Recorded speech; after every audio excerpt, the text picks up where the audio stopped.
Assalamualaikum warahmatullahi wabarakatuh. Selamat datang di channel saya, Trishan Channel.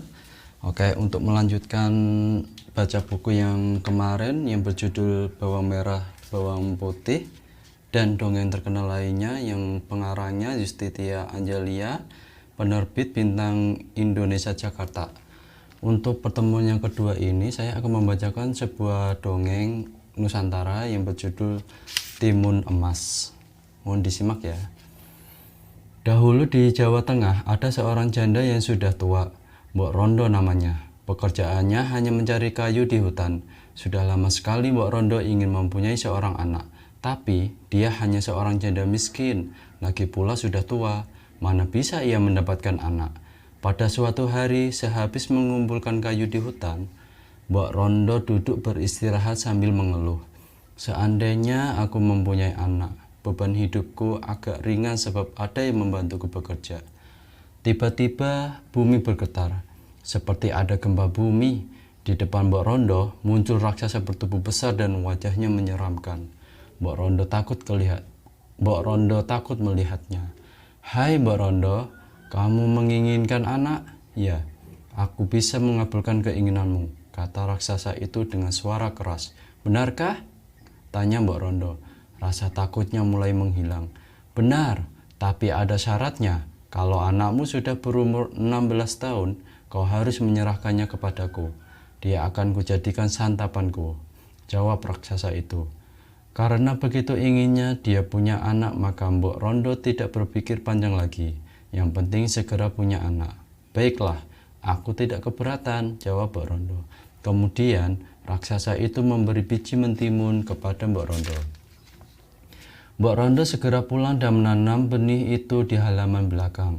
Setiap hari Mbok Rondo menyirami biji timun itu. Ajaib!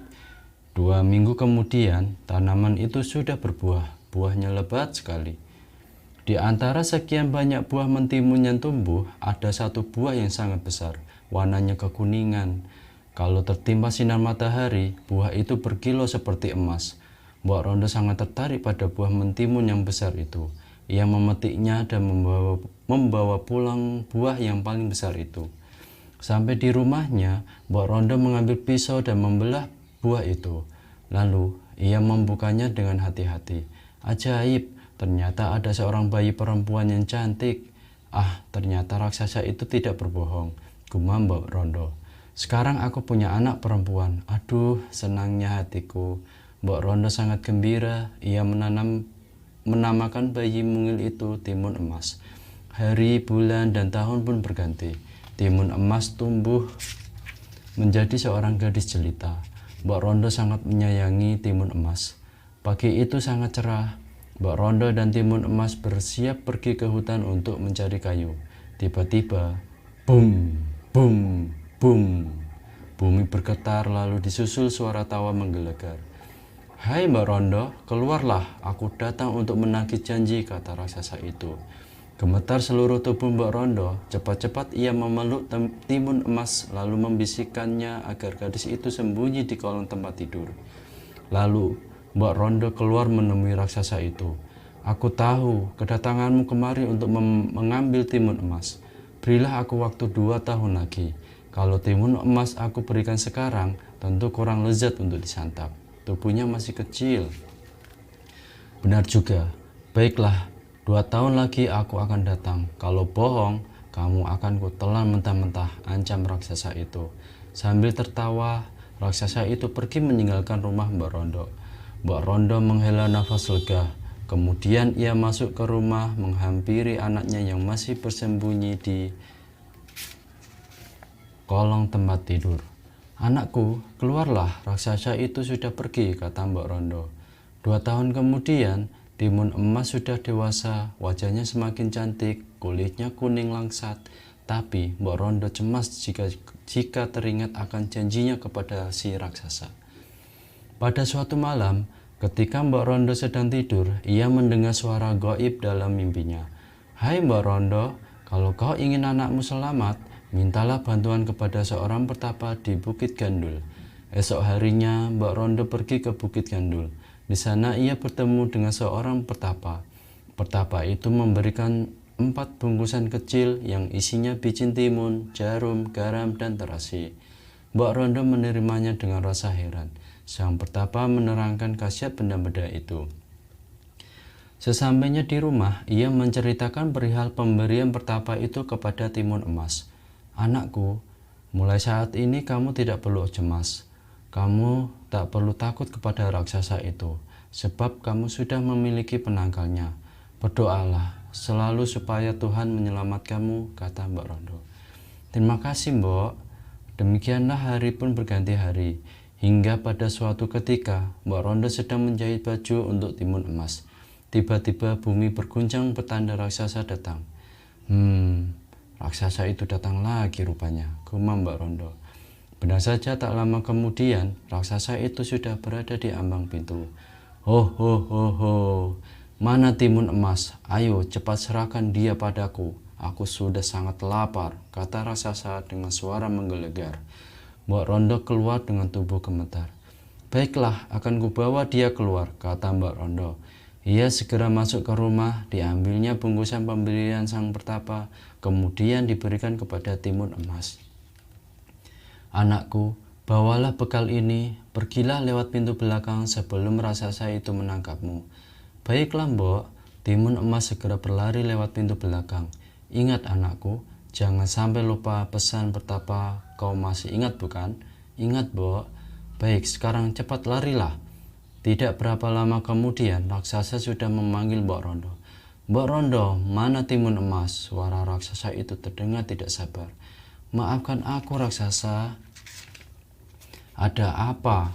Timun emas ternyata sudah pergi. Apa kau bilang? Geram raksasa itu. Maafkan aku, kurang ajar, mengapa kau tak bilang sejak tadi? Dengan marah, raksasa itu segera mengedarkan pandangan ke sekeliling. Lamat-lamat dari kejauhan, ia melihat seorang gadis sedang berlari secepat di padang rumput. Hehehe, mau lari kemana kau gadis kecil? Dengan modal tubuhnya yang besar dan kesaktiannya, raksasa itu segera melangkahkan kakinya. Ia tak perlu berlari kencang, namun langkah-langkahnya yang lebar bagaikan gerak kaki kuda yang berlari cepat. Timun emas yang berada di kejauhan dalam tempo singkat sudah hampir disusulnya. Walau lari ke ujung dunia, aku pasti dapat mengejarmu, teriak si raksasa. Karena terus-menerus berlari, timun emas mulai kelelahan. Dalam keadaan mendesak, timun emas teringat akan bungkusan pemberian sang pertapa.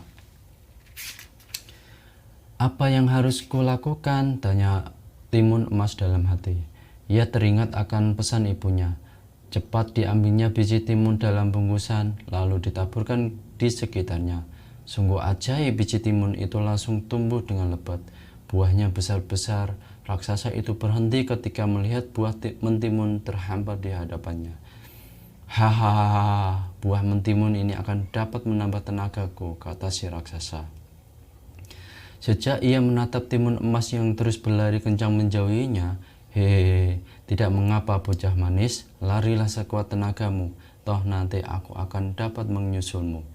Lalu ia mencabuti timun-timun itu sekalian dengan daunnya yang masih muda.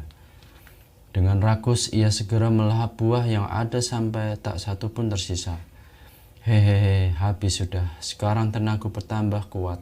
Aku pasti dapat menangkap gadis kecil itu. Setelah kenyang, raksasa itu kembali mengejar timun emas. Hanya dalam beberapa gerakan kaki saja, ia sudah dapat menyusul timun emas. Timun emas ketakutan, lalu ia mengambil jarum dari kayu bambu yang potong-potong kecil. Di saat yang kritis, timun emas menaburkan jarum ke tanah. Sungguh ajaib, jarum-jarum itu berubah menjadi hutan bambu yang lebat. Raksasa itu berusaha menembusnya, namun tubuh dan kakinya terasa sakit karena tergores dan tertusuk bambu yang patah.